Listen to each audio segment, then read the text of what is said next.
Our topic this morning is the process of salvation. We will talk about the process. Okay? Kaya dili man sa lagma ang tanan. Dili aksidente ang tanan. And we believe salvation is not by chance. It is something you respond. No? Then sa ato pong kinabuhi, di punta mo sugot nga automatic ang tanan. Lagi tayo, sanay natay, nagsulti kita rin kapita, hangtod makapot nato ang gusto na itong kaputon. And the process of salvation is something like that na itong pag-agsita. Life posiso. Okay? So, I'll be reading to you our passage this morning in Ephesians chapter 1 verse 13. In whom you also trusted, after that you heard the word of truth, the gospel of your salvation, in whom also after that ye believe, ye were sealed with that Holy Spirit of promise. Now, I will start to you by these questions. What did you to realize that you needed a life change? Life change is something na ay di mga realization sa ato ang kinabuhi. It may be your past life, it may be your loved ones na bibiya, or it may be because you have a problem. Or sa ato nga kauban sa trabaho. Din abot lang sa imong nahuna, samtang nagapamalandong ka, ikaw na isa. Doon naman ginagapaingnan kung ginusara ka. No? Either magkapamalandong ka sa mayong mga butang, or either nagapamalandong ka sa dili na mga mayong mga butang.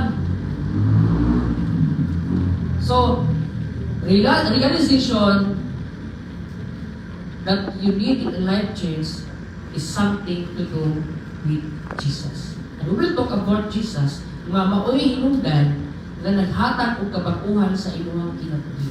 The next question is this. What steps did you remember that was necessary for salvation? Then if I ask you today, kung saan imuhang na-remember?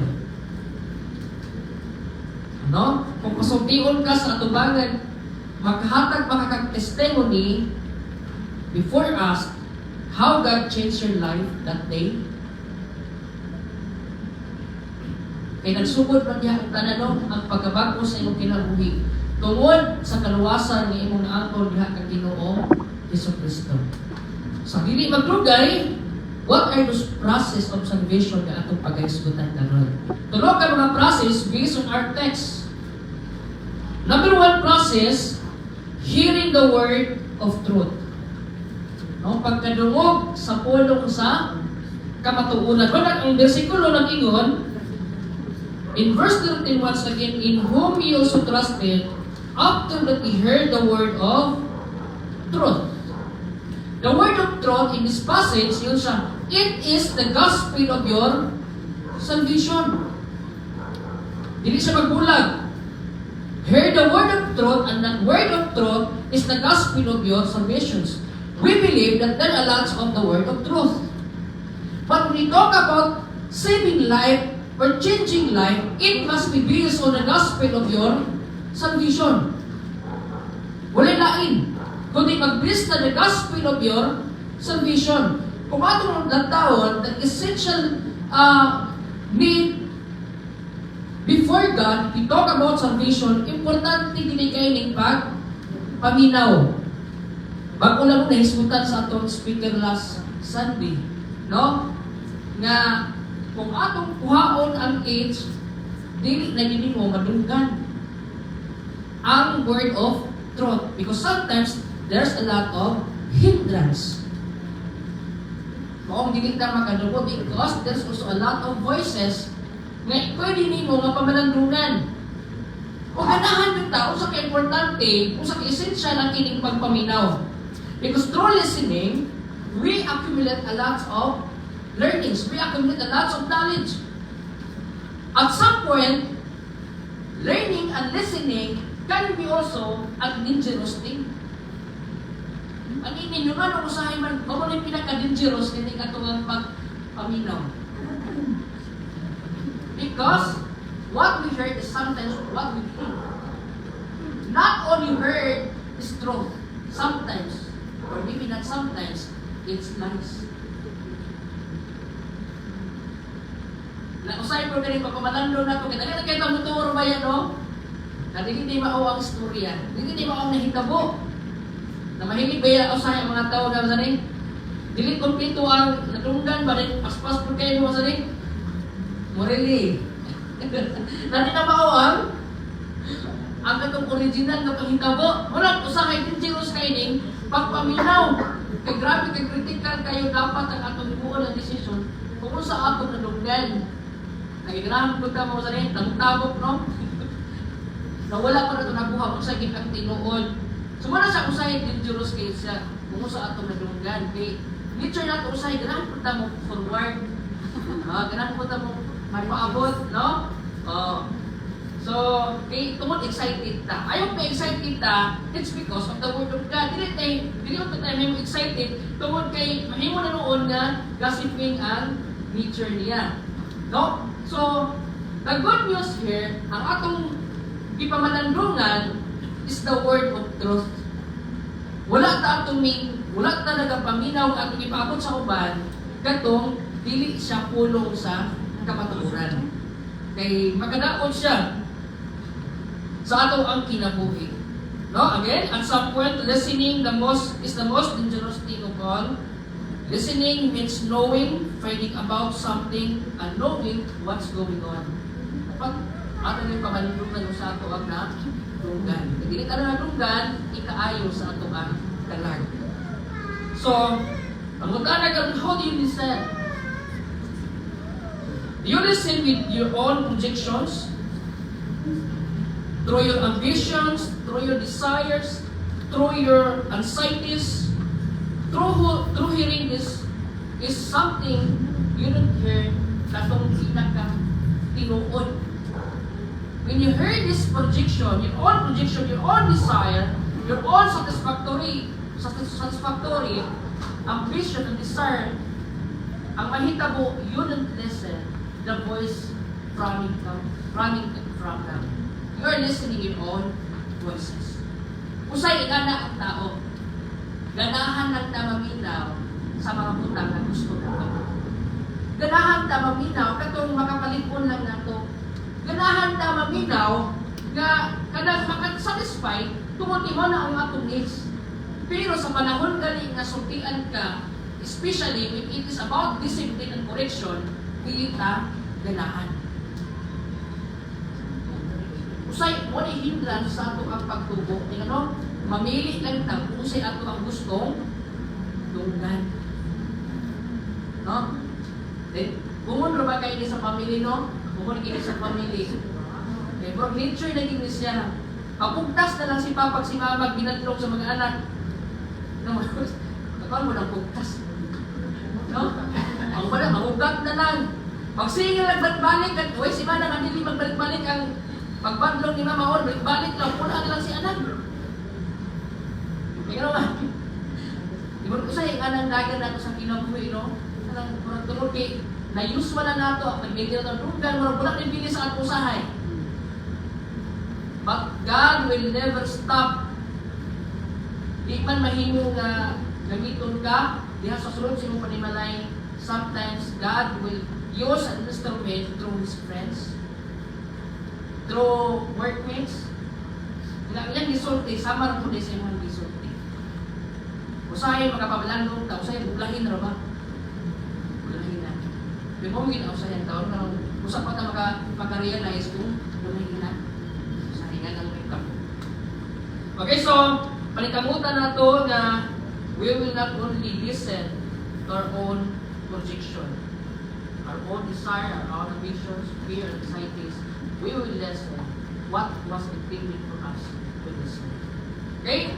So, again, hearing the word of truth is something to do the gospel of your salvation. The gospel, para mas ato pang maklaro, specific pa nato, kung sa ang gospel na imo nadawat daw sa kaluwasan, I'll be reading to you the passage of 1 Corinthians chapter 15, verse 1 to 4. The Bible says, "Moreover, brethren, I declare unto you the gospel which I preached unto you, which also ye have received, and wherein ye stand. What pasagot, the church of Corinthians was already saved.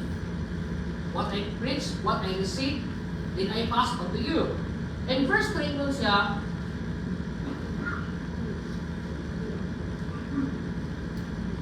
okay, verse 3. For I deliver unto, by which also ye are saved, if ye keep in memory what I preach unto you, unless ye have believed in vain. For I deliver unto you first of all that which also received, how that Christ died for our sins according to the Scriptures, and that He was buried, and that He rose again the third day according to the Scripture. So what is the gospel? The gospel is that Jesus died, buried, and rose again in the third. That is the gospel of your salvation. That the message that was received by Paul, mausap ang inyong nadawat, nga mausap ang inyong barugan. And this gospel is dili siya tinumutumo. Why? It's because Paul says, according to the Scripture. What is it? It is not given, it is not received by man or after by man, but it is something to do with the revelation of Jesus Christ, according to Galatians chapter 1, verse 11 to 12. Ipod siya, bisan wala ako ikatudluan. Because the moment I preach unto you, nasukuhi sa akong nadawat, I'll be cursed. So grabe ka-strict ni Paul in relation to the process of salvation. And that's what we need to hear and to be listened. No? So, ingon si Paul asks in his epistles to Romans, how can they believe in Him of whom they have not heard? Makadungog ka sila, makahimo ba ka sila sa pagtuo kung wala sila sundan? Dili o dili yun. No? So, kung na ito si Pablo din sa Church of Romans, how can they believe in Him of whom they have not heard? So that is why hearing of the word of truth is the first step. So what is the first step? Hearing the word of truth, which is the gospel of your salvation. Kaya dili yun makahimo sa pagtuo ang tao hangtod na dili siya maka-encounter sa gospel of your salvation, which is the word of truth. Dapat yun iyang matugan. So what do you think? It is a time to be useful to God in preaching the gospel of Jesus Christ? Mapaabot na ba ta next year or today? No? Kaya dili din sila makatuo hangtod na dili din po nila matugan. Okay? So, mula itong ipamalandungan. So, if we talk about listening, about hearing the word of truth, it's a time no nga itong mapamalandungan, it is something to do the initiative of God through God's revelation. So again, God's revelations, it explains that God initiated salvation by making His truth known through the gospel. So that is divine revelations. Making God Him known through the gospel, through the apostles, through the prophets, but nowadays, through the gospel, which is the message coming from all. God will use us through the Scripture na masabtan nato ang plano sa kinabuhi sa tao, making His truth known through the gospel. Nga ato din masabtan, atong mapamalandungan ang plano sa Dios sa kinabuhi sa mga tao, labi na sa mga wala pa nakaambit niya sa kaluwasan. Not only it speaks about the initiative of God by making His truth known through the gospel, but also buta nga atong dunggan, salvation is a foundation. Again, it speaks about foundation. Kaya di naman kung nagsugod ang tanan. Ngunit basihanan nato, lalong kailangan ta magapangalagad for the rest of our life because we have the pieces. No? We have the pieces. It highlights that salvation is based on God's grace and not on human merit. It's not about the quality or the actions or the performance na ato mahimo, because it always based on God's grace, not on human merit. So pila ka porsyento ang imuhang pagkamaayo para makabot nimo ang standard sa Ginoo? Once again, pila ang standard na gipangayo sa Ginoo sa tuwa? It always 100%. Kung mag-discuss ta about human merit, pila ka porsyento imo mahatag sa Ginoo para masatisfy nimo ang Ginoo? If we base on human merit, can you satisfy 100%? So look, it's really hard. No? Di kita makahimo 100% to save our own soul. We need God's grace. If it is God's grace, then it's not about human merit. But if we talk about reward, then human merit, ginagawa sila. If we talk about rewarding time, muna sa eskwelahan, no? Naagi na yung mga meritorious award. Di ba? It's because, na sila yung business. Ang business nila, registered na sila. Enrolled na sila. Dili makawang ang ilang paghagok. Sa sulod sa usaka loki. No? Sulod sa usaka loki. Sa ako ang isaban sa buki, ako lang yung igurot sila. Yatagan tanan. Okay. 16 naman po, gamay naman po ng mga bata dito sa bukid. Kung na lang pong manipay ang tanan. Okay. Di ba po, lalay na sa katuig na ikaw na isa walay manawat. Okay, ikaw, ipupatra mo wag kanawat na parihang mo, nagapaningkamot. Ano lang?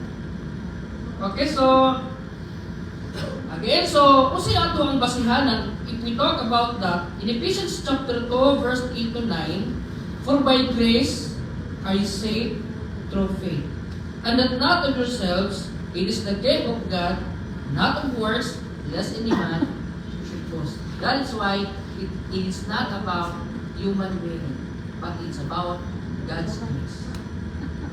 Ang iya yun, dili ang ato pa. So the message of salvation revolves around a person. Again, the message of salvation revolves around a person, and He is our Lord Jesus Christ. Naarag yung nagtitoyok sa person. Nato is believe. Believing the word of truth. For the gospel of your salvation. So salvation comes not on the basis of your action, but on the basis of your faith in Christ action. Atong karoon. Again, salvation comes not on the basis of your action. But whose action? Action in Christ. Asa nahitabo ang action ni Ginoong Kristo? Dito sa cross. So it is not our action, but it is Christ's actions in relation to obtain everlasting life. So on the basis of your faith in Christ's action. So asa ipimuta katong pagtuo diha sa buhat ni Kristo, dili sa atuang buhat. Okay? So ganang atuang kuan. Lisod ka ayo no kung maghisgot kita about faith alone. Hindi masabtan sa uban usa na kanatong bukat kung maghisgot kita kaluwas. Really, in Hebrews chapter 11 verse 6, but without faith it is impossible to please. Wala giyo si Pablo giklaro niya na for by grace are you saved through faith, and that not of your own selves, it is the gift of God. So, again, in Hebrews 11:1, if we talk about faith, for without faith it is impossible to please Him. In Hebrews 11 chapter 1, now faith is the substance of things hoped for, the evidence of things not seen. So now, the evidence of not seen. Ingana ang mahimo sa pagtuo. You believe even the things that could not see. Because all the things, no, if you put your faith that is supported by evidence, then that is not faith. supported by your senses, then that is not true faith. Usay man ko ito, matuot ako, sila itong nakita. But the Bible says, it is the substance we hope for, the things that cannot be seen. Pero pag ito, usahay na ito ingani, I believe if I can see. I believe if I can hear. I believe if I can taste. So ingana usay ang tao, matuot if it's supported by our senses. But then again, the Bible says in Hebrews 11 chapter 1, now faith is a substance of things hoped for, the evidence of things not seen. Again, the evidence of not seen. Ato adria, evidence that is supported by 5 senses. So, muna usahay na kung kalahian na klase sa pagtuon. Okay? So, moreover, brethren, once again, we talked already about believing the word of God. Moreover, brethren, in 1 Corinthians 15:1-2, I declare unto you the gospel which I preach unto you, which also ye have received, and wherein ye stand, by which also ye are saved, if ye keep in memory what I preach unto you, unless ye have believed in vain. So, naami po ni pagtuo nga, masaman, na ay pagtuo nga hawak. Sa gina, unless you have believed in vain. So what does it mean when the Bible says, unless you have believed in vain? So, our text is in 1 Corinthians chapter 15. So the context here, if we talk about what does it mean to believe in vain, the context is resurrection. Paul is saying that if the gospel you hold to doesn't reveal resurrected Jesus, then you believe in vain. So, muli mo pasabot ni Pablo. Kusay magunahuna ta. Kung di na ito makuptan pagklaro ng atong pagtuo sa atong kaluwasan, nawala. No, that's not the context in 1 Corinthians chapter 15. Muna kung atong masaw ng verse 1 and verse 2 and verse 3, we are already saved. Ato na nakuptan, umay atong di marugan. Pero si Pablo, unless ye believe in vain. So di mo pasabot na mawala ang kaluwasan. Tingnan, the book of Romans to Philemon speaks about it is all by God's grace. It is not about conditional salvation. It is always God's grace by faith. Yung iklaro sa atong matag-usayon siya. The context is resurrection. Kung na naay problema si Pablo kay hang nasugatan. Ang problema ni Pablo na iyang nasugatan in verse 12, sa gilon niya, now if Christ be preached that He rose from the dead, this is the question, how say some among you that there is no resurrection? Naay problema na nasugatan si Pablo. Ano man, naay mga tao yun, nga dili mo too, mahitungod anang pagkabanhaw. Palikod ako, yun si Pablo, now, if Christ be preached that He rose from the dead, how say some among you that there is no resurrection of the dead? So, ang kanani ay believing in vain, nakita mo siya sa tao, kung wala siya nagaila, mahitungod anong pagkabanhaw, gikan sa pinatay. No? Gikan sa minatay. Kung ano iparin magbasa in verse 13 siya, but if there be no resurrections of the dead, then Christ not risen. Verse 14, now if Christ be not risen, then our preaching vain, and your faith is also vain. Ana, kawang tanan. So dagan siya gihisgutan about mahimong perishable, mahimong miserable ang atong kinabuhi, mahimong dilikawang, tungod lang kamo na yung pagkabanhaw. Unang, ka-remember mo kung kailan mo ni Pastor Kadilin niya, no? Once galing na mag-proceed na gito siya, lagi na, di kita mawala sa inyo, daghan kayong nangamatay. Yan pang mention ng tanang nangamatay. Pero wala na nga banhaw. Jesus died and Jesus rose again. Walang adunay kaluwasan ka akan Ginoong Kristo. Because Jesus says, I am the resurrection. And also, I am the life. Okay, so, katapusan ng atong pag-aisgutan. So, never be afraid to trust an unknown future to the known God. Number 3, katapusan, sealed with the Holy Spirit. That is the last process of salvation. Kasi unang-unang process, gani, hearing the word of truth. Ikaduha, believing. And number 3, sealing. Pagsilyo sa balaang Espiritu. Mao ni katapusan. Kung ato ng taon ang mupamatuod na tinuod na luwas ang tao, nakaduog o nakaambi tungod sa iyang pagtuo, walay lain kung dili ang balaang Espiritu.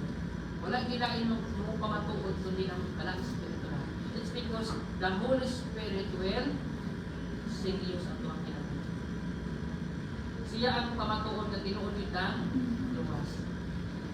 O bro, ako kay kuha na kay kuha na andam-andam lang kay kuha kasi ako naman kung nakadulog ko during sa screening kung magpa-audit ka, usay na mangutana, who is the witness sa imuhang the day of your salvation? Isa daw ang witness. Kaya kung mutubag daw ka ng ako ang pastor, ang ako ang elder, mali daw ka, kakag daw ka sa screening.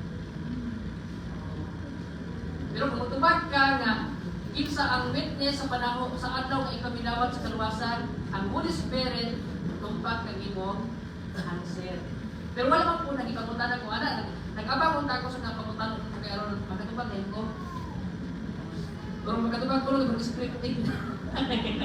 Kaya andaman na daan. Okay, so who is to complete the process of salvation? Who is that witness?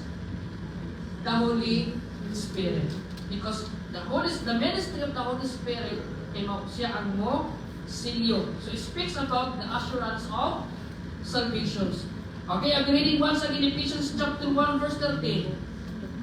In whom you also trusted, after that ye heard the word of truth, the gospel of your salvation, in whom also after that ye believed, sa niya, ye were sealed with the Holy Spirit of promise. Gisilyuhan ka. And that promise is not the promise coming from our president, not coming from our pastor, but it is coming from the Holy Spirit.